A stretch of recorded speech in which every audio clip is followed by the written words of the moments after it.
ইছাপুরের বাদামতলা অঞ্চল আজ ভক্তি আর সুরের মাধুর্যে মুখরিত। ৩রা মার্চ ২০২৪ আন্তরিক সোশ্যাল ওয়েলফেয়ার সোসাইটির উদ্যোগে দোল পূর্ণিমা ও বসন্ত উৎসব উপলক্ষে আয়োজিত হল এক সুমধুর কীর্তন অনুষ্ঠান। সোসাইটির কর্ণধারদের আন্তরিক প্রচেষ্টায়, বিশেষভাবে মহিলা দলের ব্যবস্থাপনায় সম্পন্ন হয় এই আয়োজন। বিভিন্ন স্থান থেকে আগত কীর্তনশিল্পীরা শ্রী শ্রী রাধাকৃষ্ণের উদ্দেশ্যে ভক্তিমূলক কীর্তন পরিবেশন করে উপস্থিত সকলকে ভক্তির সাগরে ভাসিয়ে দেন। এই পূর্ণ অনুষ্ঠানে উপস্থিত ছিলেন সোসাইটির সভাপতি ধীরেন্দ্র দেবনাথ, সম্পাদক শুভেন্দু ব্যানার্জি এবং কোষাধ্যক্ষ সৌমেন্দু চক্রবর্তী। তাঁদের উপস্থিতি ও সহযোগিতায় অনুষ্ঠানটি পায় এক বিশেষ মাত্রা। অনুষ্ঠান শেষে সকলের মধ্যে ঘুগনি, মিষ্টি ও চা বিতরণ করা হয়।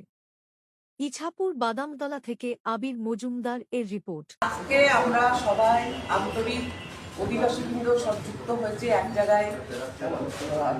এই যে অনুষ্ঠানটা একটা দোল উৎসবের আমরা অনুষ্ঠানটা করে সবার শুভ কামনা, আর এখানে অনেক আমাদের অসুস্থ ব্যক্তিরা আছে, তাদের সুস্থ কামনা করে আমরা এই পুজো দোল উৎসবের পুজোটা একটা আয়োজন করেছি। তার সাথে আমরা একটা ছোটো কীর্তন নাম কীর্তন আয়োজন করেছি। হ্যাঁ, আর এখানে যে মেন যে মূল যে আয়োজক সে রাজু চক্রবর্তী, সৌমেন্দু চক্রবর্তী অ্যান্ড তার ফ্যামিলি।